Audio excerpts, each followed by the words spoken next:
करने से दिमाग खराब हो जाता है, ज्यादा प्रपंच चिंतन करने से दिमाग खराब होता है। आज तक कोई भजन में पागल हुआ है?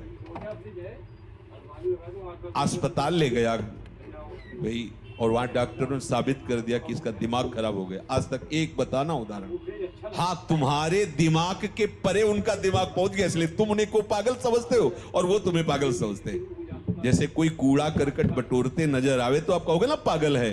भगवत विमुखता से जो भी तुम संग्रह करते हो सब कूड़ा करकट है, और वो उसको महत्व दिए हैं तो तुम उसका त्याग कर रहे हो, तो उनको लगता है ये पागल है, इसको छोड़ के जा रहा है। अपने को लगता है ऐसी महामहिम जो हमें प्रियालाल की प्रेम राशि का मार्ग मिला, उसको छोड़ करके ये पागल, उनकी नजर में वो पागल, उनकी नजर में वो पागल। भजन करने में ऐसी महामहिम ज्ञान शक्ति जागृत होती जो ब्रह्मा जी को नहीं प्राप्त है। मान लीजिएगा, वो महिमा, वो सामर्थ्य ब्रह्मा जी को भी नहीं प्राप्त है। एक भक्त है जो ठाकुर जी को दुलार करके उनके साथ खेलता है, वही ब्रह्मा जी जब देखते हैं कवल लिए हुए बंसी फेट में कांप जाते हैं जब वैभव देखते हैं। भक्त तो नहीं कांपता ना, उनसे लड़ जाता है। मान लो उनके सखाजन उनसे लड़ जाते हैं, है ना इनका श्रेष्ठ सामर्थ्य, ब्रह्मा से भी श्रेष्ठ सामर्थ्य उनकी है। देखो ना, सब डर रहे हैं। प्रहलाद जी क्या डर रहे हैं क्या प्रभु से? कितनी श्रेष्ठ सामर्थ्य है। अगर किसी कारण से कदाचित क्षण भर के लिए भजन रुक जाए तो उस भक्त को ऐसी व्याकुलता होती जैसे किसी का दम घोटो, सांस बंद कर दो, मुंह बंद कर दो तो कैसा लगेगा, ऐसा उसको लगता। नाम छूट तद स्मरणेन परम व्याकुल, भजन छूट गया। अब आप लोग देखो अपने हृदय में कैसी उपासना हो रही, जरा इन बातों को पकड़िए। अगर किसी कारण से क्षण भर के लिए भजन रुक जाए तो जैसे क्षण भर के लिए श्वास रुक जाए तो दम घुटने लगती है, व्याकुलता आ जाती, ऐसे तद विस्मरणेन परम व्याकुलतेति। क्या ऐसा होता है? देख लीजिए आप, सावधान। क्षण भर के नाम छोड़ने के लिए अगर त्रिभुवन की संपत्ति दी जाए तो भी वो जो नाम नहीं छोड़ता उसी को महाभागवत कहते हैं, क्योंकि ये सब मायाकृत है। इसको बैठा लो हृदय में। महत्व बुद्धि ऐसी नाम के प्रति होनी चाहिए, सामने वाला व्यक्ति प्रसन्न होगा तो क्या दे देगा। भक्त का चित्त अनन्य होता है। पहली बात, भक्त भगवत आश्रित होकर के निरंतर भजन परायण रहता है और प्रभु के सुख के विषय में सोचता है। चलो उतनी ऊंची स्थिति नहीं तो इतनी बात मान लेते हैं, प्रभु के आश्रित होकर निरंतर भजन परायणता। अब दूसरी बात, भक्त का चित्त अनन्य होता है, केवल प्रियालाल के आश्रित होता है। ऐसे उपासक का नित्य निरंतर स्मरण होता है प्रिया प्रीतम का। जो अनन्य भाव से मेरे को स्वीकार कर लेता है तो एक क्षण के लिए भी मैं उसके हृदय को छोड़ता नहीं हूं।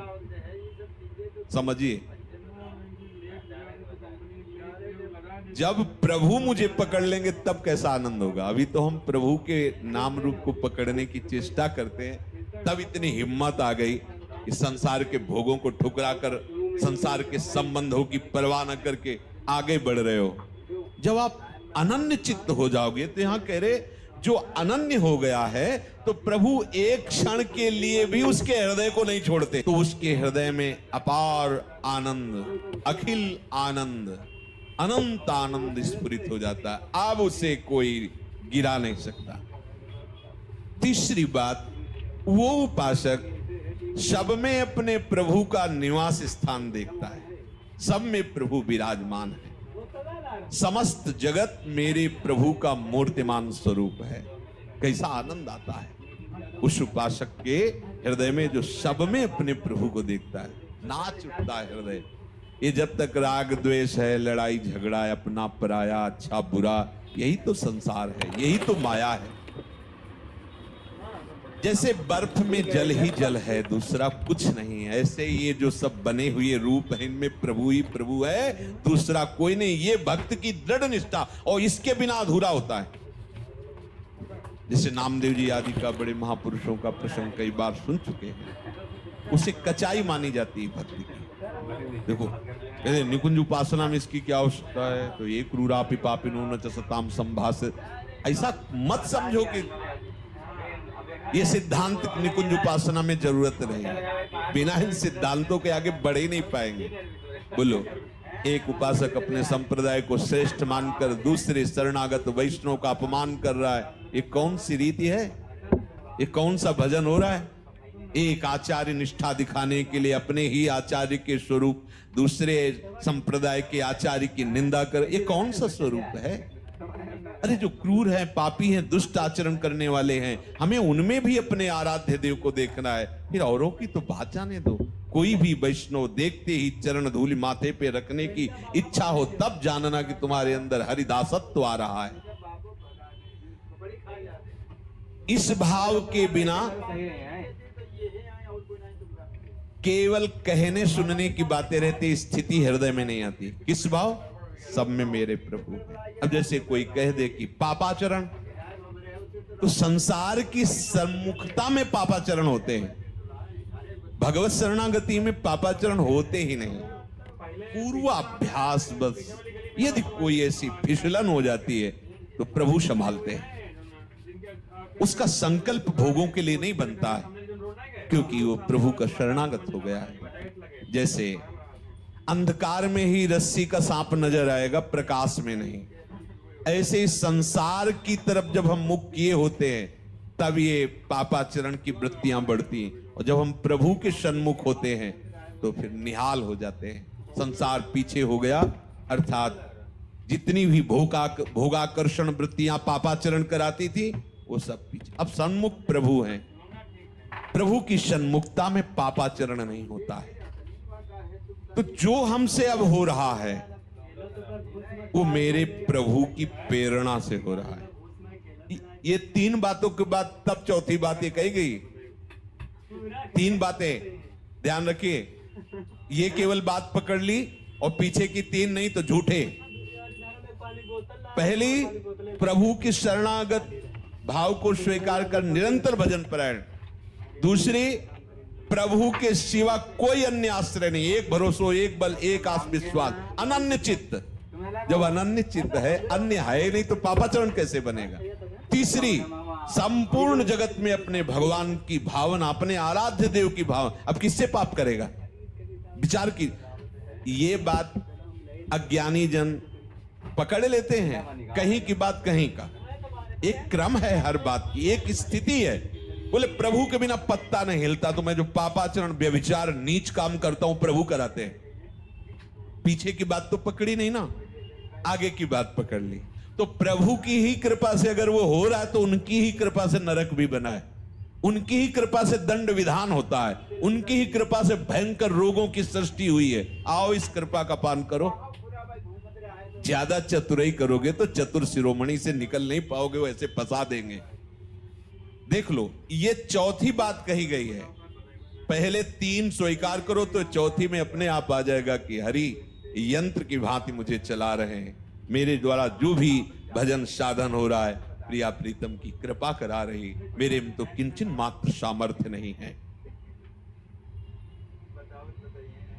जल के रस, चंद्र सूर्य के तेज, आकाश के शब्द, पृथ्वी की गंध, अग्नि की दाहिका शक्ति, वायु की धारणा जीवन शक्ति, जीव के जीवन, पुरुषों के पुरुषत्व, बुद्धिमानों के बुद्धि, तेजस्वियों के तेज, ज्ञानियों के ज्ञान, मनुष्यों के मन, सब सामर्थ्य इन्हीं से आती है, प्रभु से आती है। सबका मूलाधार, शक्ति का केंद्र प्रभु है। ऐसे अव्यय, अनादि, अनंत शक्तिमान प्रभु को अपना समर्पण करके भक्त प्रतिपल देखता है। वो मुझसे करवा रहे, वो बुलवा रहे, ये गवा रहे, कहीं अपने को नहीं देख पाता, अपनी सुधि ही नहीं रहती। जब समस्त शक्तियों के दाता प्रभु है तो आप में किंचन मात्र कहीं अपनापन नहीं दिखाई देना चाहिए। अपने में मैं ऐसा बोल लेता हूं, मैं ऐसा कर लेता हूं, मैंने ये किया, मैंने वो संभाला। ध्यान रखना है, बहुत सूक्ष्म बात है, आम के अंतर्गत की।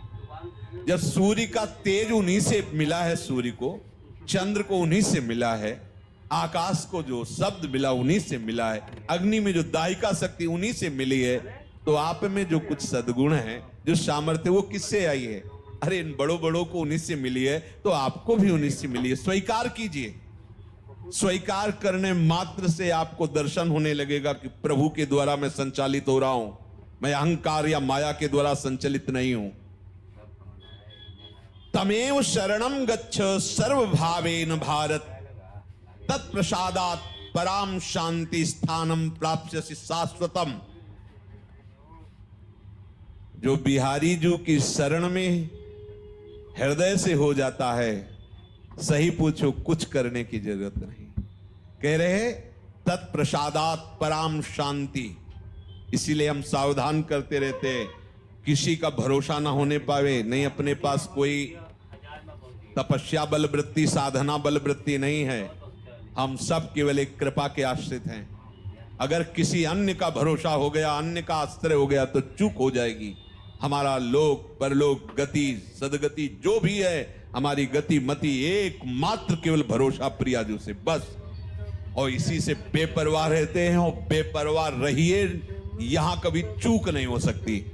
हमारे अहम में चूक ही चूक है, और यहां कभी चूक नहीं हो सकती। करुणा कर उदार, राखत कछु न सार। इसलिए बात पकड़े रहना। कांप जाना अगर अन्य भरोसा होने की बात आवे कि पूरा का पूरा हमारा तो संविधान ही खत्म हो गया। इसमें किसी भी व्यक्ति का कभी कोई बल आश्रय मत ले लेना, चाहे वो सोने की पूरी महल बनवा दे। आश्रय इतना भी अगर डिगे तो गए, बस आप समझ लो हमारी जो भगवत प्राप्ति की दहाड़ है, वो केवल इनके भरोसे से है। एक एक शब्द वाणी का मनन करने पर ये बात कह रहा हूं। इस शरीर की चिंता नहीं करनी, पोषण भरण न चिंत कराएं, और भगवत प्राप्ति की भी चिंता नहीं करनी। वो प्रभु कह रहे हैं, मैं स्वयं। तत्प्रसादात् पराम शांति स्थानम प्राप्स्यसि शाश्वतम। शब्द पकड़ लीजिए। कोई यहां साधन वर्णन नहीं कर रहे। तमेव शरणम गच्छ सर्वभावेन। सब भावों से एक बिहारी बिहारिन की शरणागति स्वीकार कर लो। वो आपको पकड़ करके चलाना, ऐसे चलो ऐसे चलो, कृपा करके वो आपको सद्मार्ग में चलाकर महात्मा बना देंगे। अगर आप भरोसा दृढ़ कर लिए तो तत्प्रसादात् पराम शांति स्थानम प्राप्स्यसि शाश्वतम। ये वृंदावन शाश्वत स्थान है, इसकी प्राप्ति हो जाएगी। आवागमन से मुक्त हो जाओगे, परम शांति। अब चौथी बात है कि अपने प्रभु को सबसे बढ़ करके मानना। तो हम बाहर तुरंत खोज करने लगते हैं, अंदर